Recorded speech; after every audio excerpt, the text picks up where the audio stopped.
Hello, everyone, and as you might tell from the intro, it is story time. So, the other day, my brother and I were talking about something, and I mentioned that I have a recording of our father reading Gone with the Wind, and I'll play an excerpt of it right here. The end. I suppose they lived happily ever after. We got talking about it, and he responded, "Too bad," and this is where something crucial happens. We have a shared memory. He said, "Too bad we don't have a recording of him reading." I won't tell you the name of it yet, because you will see it at the end, or hear it at the end. So we have this shared memory. Let me paint a picture here. We lived in a not too big of a house, a modest house, had a fireplace, had a very large bookshelf, stories there in its own, and this wing chair that our father used to sit in.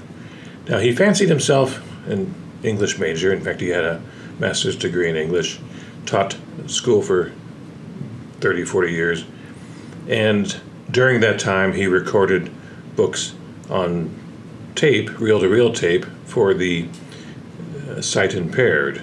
We call it now Audible. Back then, that was a hard thing to find. So he fancied himself a good reader and a dramatic reader. Well, one day, it's a dark day, it's nighttime. I don't recall if the fireplace was on, but my father sat us down, Russell and I, and a friend. I think I know who the friend is, and he can verify. And he proceeded to sit us down next to this fireplace. He sat down in the wing chair and proceeded to grab a book off the shelf, an old dusty book, blew some dust off it, leafed through some pages as if he was looking for something that he knew was there but couldn't quite find it. He finds it and begins to read us a story.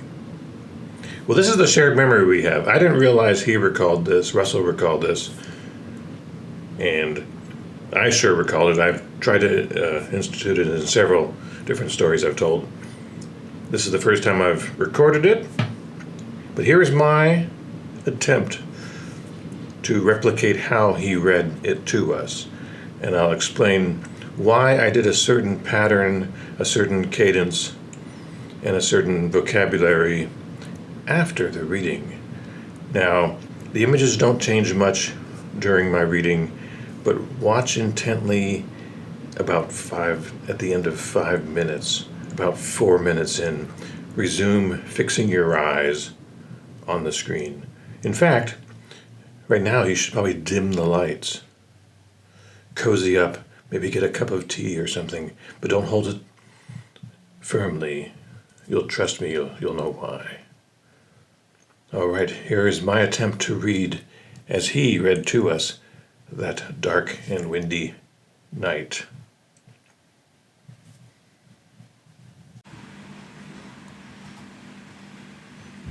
Once upon a time, there was a monstrously mean man, and he lived way out in the prairie, all alone by himself, excepting he had a wife.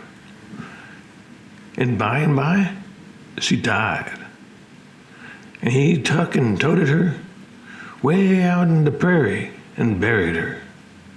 Well, she had a golden arm, all solid gold, from the shoulder down. He was powerful mean, powerful. And that night, he couldn't sleep, 'cause he want that golden arm so bad. When it come midnight, he couldn't stand no more. So he got up, he did, and took a lantern and shoved it out in the storm and dug her up and got the golden arm. And he bent his head down and plowed and plowed and plowed through the snow. Then all of a sudden he stopped and say, "My Lord, what's that?" And he listened and listened, and the wind say, singing song in the wind, buzz, buzz. And then, way back yonder, where the grave is, he heard a voice. He heard a voice all mixing up in the wind. Can't hardly tell them apart. Buzz. Who's got my golden arms? Who's got my golden arm? Oh. And he began to shiver and shake and say, oh my lad. And the wind blowed the lantern out, and the snow and sleet blew in his face, almost choking him. And he started to plow into knee deep toward his home, almost dead. He's so scared now. And pretty soon, he heard the voice again. And it is coming after him. But who's got my golden arm? When you get to the pasture, he heard again. Closer now. And a coming back the dark and the storm.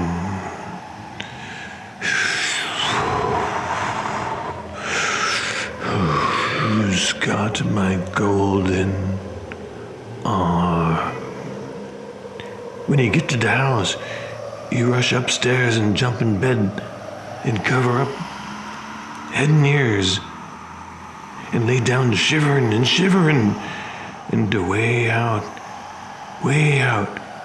he heard again, and a comin', and by, pat,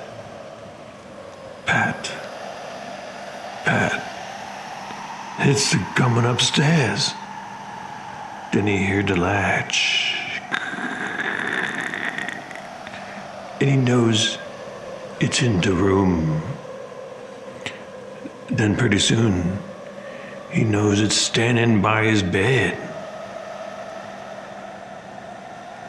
Then he knows it's bending down over him, and he can't scarcely get his breath. Then he sees something cold right down against his head. Then the voice say, right in his ear, who's got my golden arm?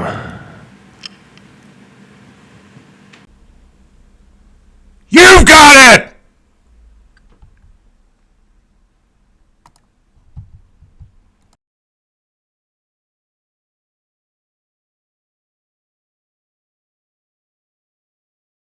Get quite as scared as the three of us little children did way back when. Now, a little background on why it was read that way, why I read it that way. The story of the Golden Arm is a common story, but this particular version, there's this fellow named Mark Twain, and he used to go on lecture tours, and during his lecture tours he'd devote part of the lecture to instructing the audience on how to tell a story. Well, this is Mark Twain's version of the story, revealed in several of his writings.